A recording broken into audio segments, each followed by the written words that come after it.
आज के समाज में लोगों को क्या हो गया है कि लोग अपनी हवस के लिए ऐसे ऐसे घटनाओं को अंजाम दे रहे हैं जिसके बारे में सोच भी नहीं सकते। आज की घटना में जो लड़की रहती है अपनी हवस के लिए अपनी माँ से बात करती, कहती माँ क्या मैं अपनी सहेली की शादी अपने भैया से करवा दूँ। अब जैसे ही माँ ये बात सुनती है वह भी काफ़ी खुश हो जाती है। वह कहती है कि तुम अपनी सहेली के घर वालों से बात करो।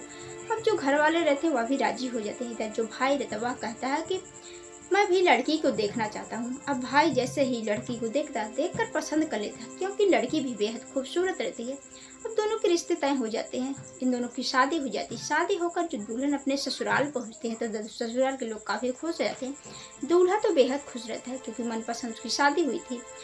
अब धीरे धीरे रात होने का बड़ी बेसब्री से भाई जो पति रहता है इंतजार कर रहा था कि रात हो मैं अपनी पत्नी के पास जाऊं। इधर जो बहन रहती है जैसे रात के 9 बजते हैं वो अपनी भाभी के पास जाते हैं। जाने के बाद ये दोनों बातचीत करते करते इस कदर इस दूसरे में खो जाते हैं।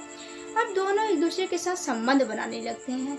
तभी इधर जो भाई जो दूल्हा रहता है जैसे ही वहाँ पर उसकी एंट्री होती है वहाँ का नज़ारा देखकर उसके पैरों तले तो जमीन ही खिसक जाती है।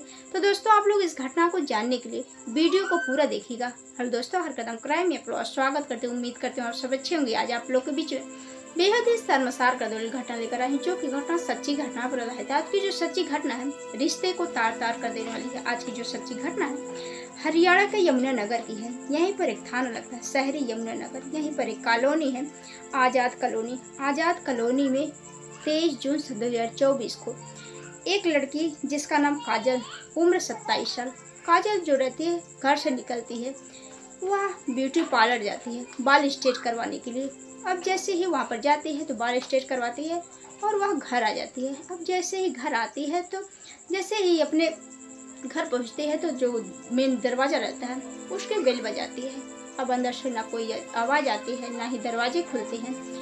तो जो लड़की रहती है वह खड़ी होकर बहुत देर तक इंतजार करती है।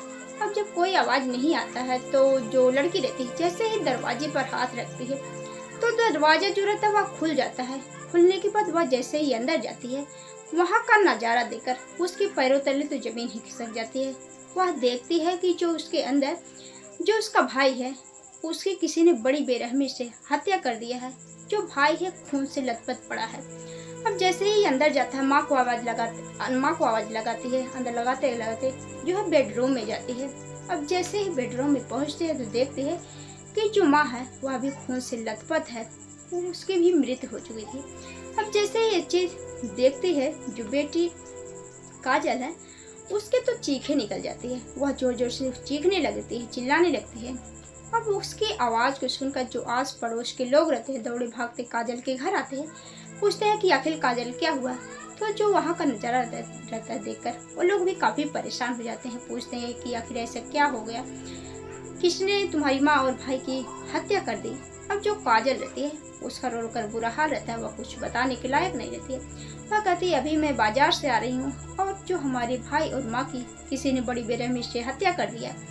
तभी जो काजल रहती है वह अपने आप को संभालती है। संभालने के बाद वह तुरंत पुलिस थाने में फ़ोन करती है। पुलिस थाने में फ़ोन कर पुलिस वालों से सारी बात बताती है कि साहब हमारे घर हमारे भाई और हमारी माँ की किसी ने बड़ी बेरहमी से हत्या कर दिया है।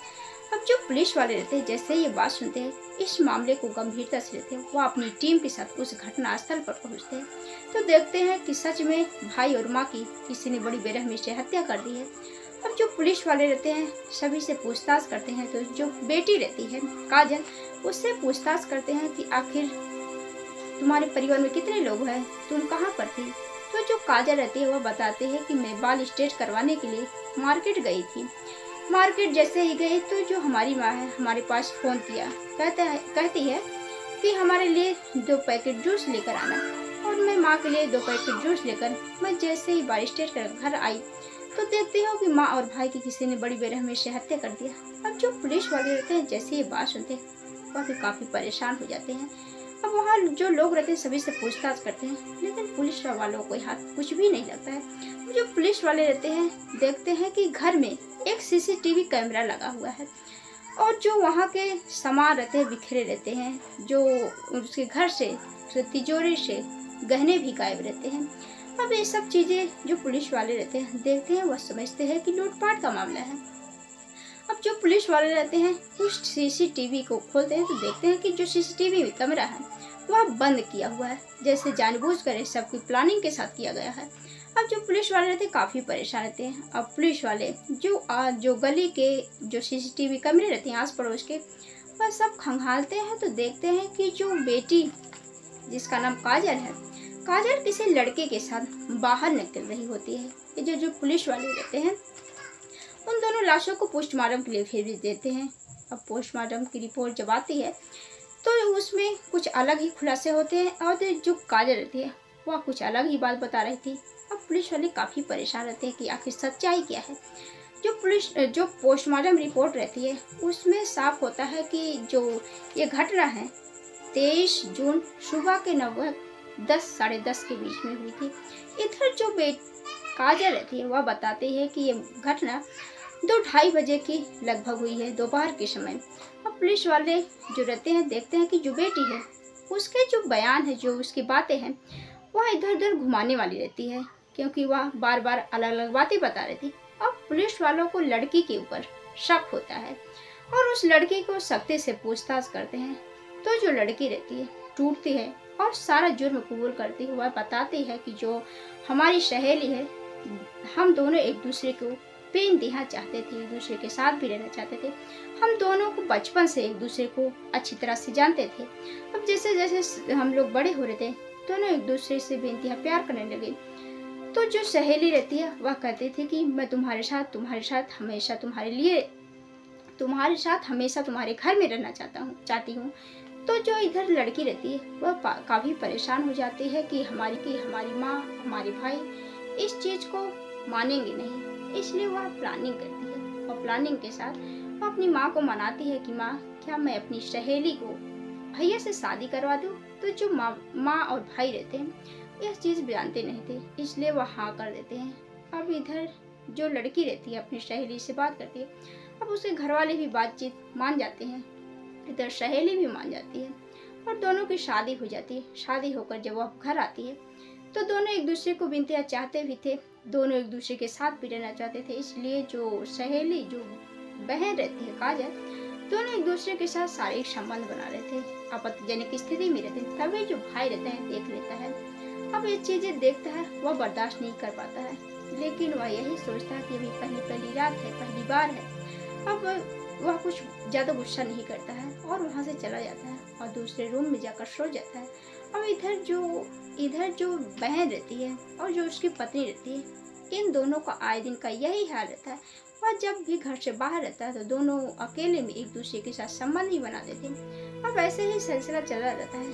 तभी जब भाई ये सब देखता है तो इसको बड़ा बुरा लगता है। अब घर में इसी बात को लेकर घर में कलेश होने लगते, आए दिन झगड़े लड़ाई होते थे।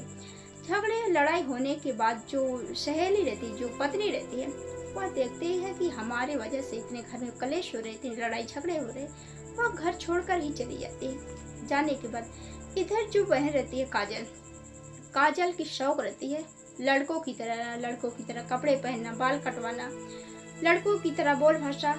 जो लड़की रहती है काजल, वह इंस्टाग्राम भी चलाती थी, उस पर फोटो अपलोड करना, उसमें जितने भी वीडियो वो डालती थी वह लड़कों की तरह बोलती थी, लड़कों की तरह पहनती थी।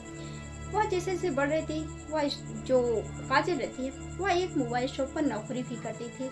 नौकरी जब करने के लिए जाती थी, जो भी वहाँ पर वीडियो बनाती और सोशल मीडिया पर अपलोड करती, इंस्टाग्राम पर अपलोड करती, और उसके जो फॉलोअर्स रहते उसको काफ़ी पसंद भी करते थे, पास भी जाती, उसको अपने प्रेम जाल में ही फंसा लेती थी। अब ऐसे ऐसे उसका सिलसिला चलता रहता है। इधर जो भाई रहते हैं, अब देखते हैं कि जो उसकी बहन काजल है वह उसकी एक बात भी मान नहीं रही है कि जो काजल है वह लड़कों की तरह रहती है, बोलचाल लड़कों की तरह, उसकी तरह घूमना टहलना।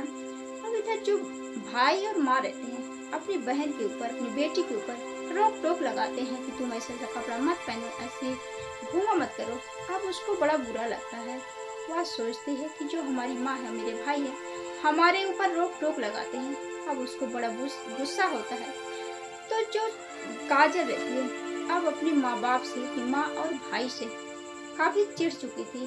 वह उन लोगों को काफ़ी देखकर जलती थी। अब जो काजल रहती है वह प्लानिंग करती है।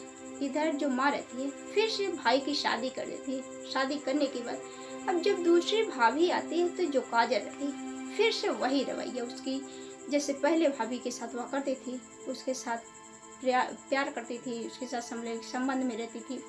अब जो भाई रहता है फिर से इस चीज़ का विरोध करता है। अब जो भाई रहता है फिर से वह दूसरी पत्नी को छोड़ देता है। छोड़ने के बाद वो अपने घर चली जाती है। अब दोनों भाई बहन में काफ़ी दूरियां आ चुकी थी, इसलिए भाई जो रहता अपनी बहन को देखकर काफ़ी चिढ़ता था, तो बहन भी अपने भाई को काफ़ी चिढ़ती थी।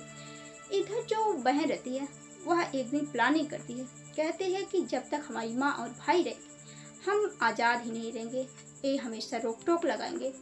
इसलिए प्लानिंग करते हैं, वह अपने ममेरे भाई के साथ प्लानिंग करके उसके साथ षड्यंत्र रचते हैं कि अपने भाई और माँ को रास्ते से हटाएंगे और उससे बात करती है। तो जो भाई मेरा भाई रहता है वह कहता है कि ठीक है। तो एक भाई का नाम ईशांत रहता है और दूसरे के भाई का नाम कृषि। ईशांत से बात करती है। जो ईशांत रहता है वह कहता है कि ये काम मेरे वश का नहीं है, जो कृषि है ये काम कर सकता है। अब जो काजल रहती है वह कहती है कि तुम्हें हम कुछ ज़मीन भी देंगे और कुछ पैसे भी देंगे, 50,000 रुपये तुम्हें नगद देंगे।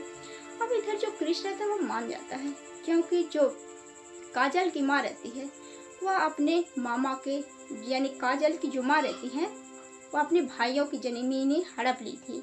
इसलिए जो मामा जो भाई रहते हैं ये दोनों काफ़ी जलते थे, इसलिए ये दोनों प्लानिंग करते हैं। प्लानिंग के साथ अब एक दिन प्लानिंग करते तो जो 23 जून को जो माँ रहती है वह किचन में खाना बना रही थी, तभी अपने भाई कृषि को बुलाती है। मेरे भाई को बुलाने के बाद अब इधर जो भाई रहता है वह एक रोड से माँ के ऊपर वार करता है। उस जो माँ रहती बेहोश होकर नीचे गिर जाती है और उसके सर से काफ़ी खून बहने रहते हैं, लेकिन माँ की मृत्यु नहीं होती है। तभी जो कृष्ण रहता है माँ के गले को दबाने लगता है और उसकी हत्या कर देता है।